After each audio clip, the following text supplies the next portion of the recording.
I don't know where we go. No, I mean, I never, maybe I didn't discuss it. Can't remember, years ago, my agent called me and asked me, would I be interested in being put up for Doctor Who? And I can't remember who that would have been to replace, so I can't remember in the time frame. Would it Tom Baker? But I was busy. That I was too busy to even think about. Actually, Doctor Who. I was too busy to actually think about. Here I am at a Doctor. I had totally forgotten that. Here I am at a sort of Doctor Who convention, and I was too busy to even consider playing Doctor Who. And he then asked, I can't believe it. I totally forgot that. No, what I was going to say was, we're 26 years old. I mean, they're going to get younger, aren't they? You know, the next one has to be a lot older, I think. Well, yeah. Now, does he? I don't know. You see, once I had this, I suddenly started following on the web, on the kind of a computer and comments about it, all about this business about ginger. All this policy. Yes. Karen Gillan you're talking about? No. There's this whole thing about did it? You see, everybody splits up in this Doctor Who. There's a whole thread going about did he say I'm ginger? Did he not want to be ginger? This is an offence to ginger-haired people. There's all going on. I don't know if anybody was aware of all that. I mean, I believe it. So I thought there's a young man called Rupert Grint in Harry Potter. Redhead. I don't know. That's the next Harry Potter. You bet your. Oh dear, you're critical. Is that your critical? That would be awful. Mark Gatiss. What about Mark Gatiss? No. No, anyway, we're not casting Doctor Who. Move on. We are moving on. Here's a question. David, can I ask you, you recently did Albert's Memorial with David Jason and Michael Jason. What was that like? Well, just I mentioned earlier that Malcolm McDowell had one line when I played Hamlet, and Michael Jason, who played, for those of you who didn't get to see it, was dead for the whole program, the whole 90 minutes. We were carrying a dead actor called Michael Jason around with us. He played Laertes when I did Hamlet. What was it like? It was wonderful. I'd never met David Jason before. Chalk and cheese, as you can imagine. Yes, we laughed more. We had the good opportunity, like with Peck, of travelling. Germany, France, we travelled. A couple of actors plus the crew. And we laughed and laughed, and we had to stop filming because we just couldn't deal with it. Which is wonderful, because we are totally, David Jason and myself are totally different actors, Del Boy. And he, of course, although I've done some Shakespeare, I'm not really a Shakespearean actor. I'm an actor who's played Shakespeare, right? But he would come onto the set and say, well, ladies and gentlemen, we have here the Shakespearean actor is going to tell us how to, and he would do all that kind of stuff. And I say, yes, ladies, this is to the crew filming. And I say, yes, ladies and gentlemen, I may be to him a Shakespearean actor. Ladies and gentlemen, Sir David Jason, So he was really, sort of his snob. He was trying to out-snob me by making me be like a snob, but he has the knighthood. So we were able, but I mean, that wasn't the only banter we had every day. We didn't do that every day. No, we had a wonderful time. And I had a wonderful time. And for me, it was a really wonderful part to play. I get interesting character parts to play, but that to me was a leading role. And I haven't recently been given any leading roles to play, so it was a wonderful opportunity just to do something a little bit more than just doing a scene or two in a production. So yeah, on all levels, for me, it was really fabulous. If asked to be the next Doctor Who, would you do it? Depends on the money level.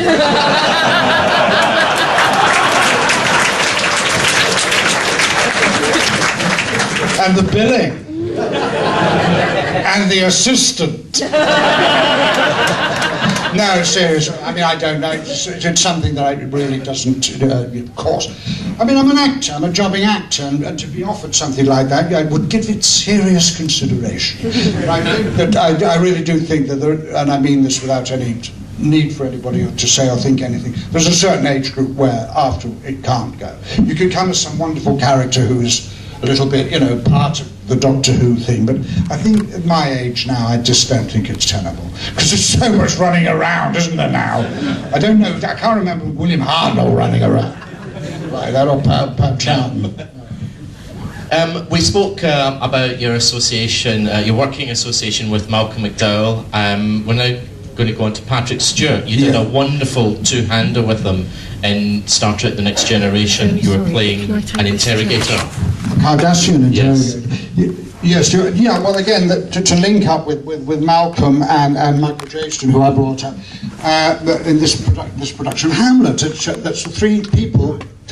Patrick, when I played Hamlet way back in 1960-something at Stratford-on-Avon, I told you Michael Jaston, he was Laertes, Malcolm McDowell had one line, Patrick Stewart played a character called the Player King. He was wonderful. It was the beginning of his because Patrick, as we all know, has not only done the Star Trek, but is a great classical Shakespearean and Chekhov and Ibsen and everything actor.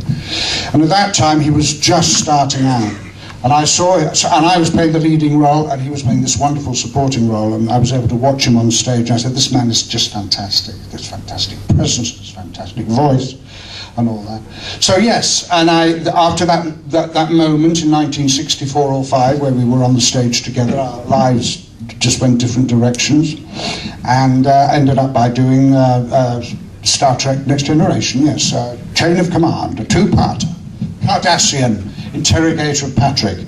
And so it's the first time in nearly, 25, 30 years that I'd worked with Patrick Stewart, who I just think is a fan. I'm sorry, of all, I don't necessarily believe in gongs and knighthoods particularly, especially for actors, but I don't have a big problem with it, but I don't believe in it particularly. But I was really delighted when Patrick got his knighthood.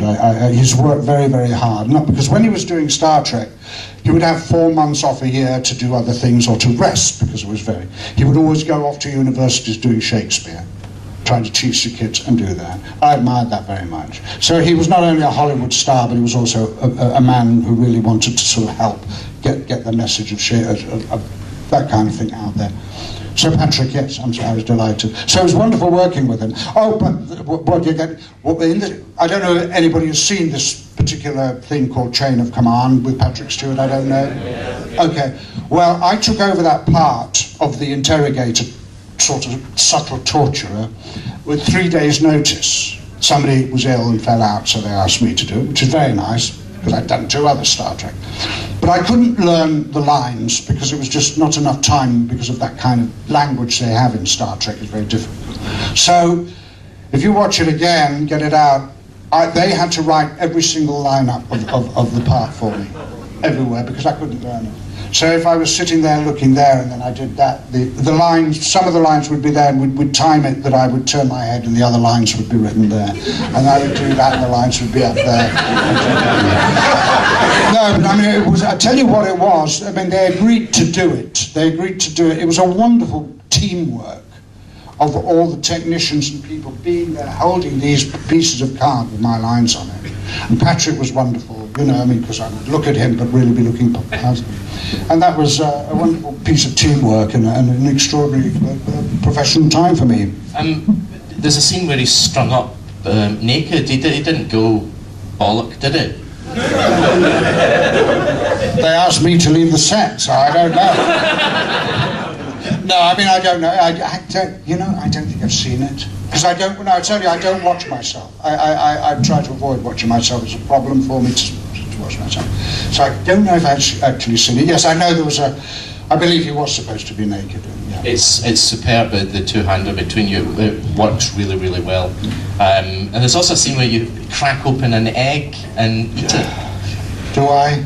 I can't remember. All right, fair enough. You have another question from the audience, please? Sorry, no, that's quite all right.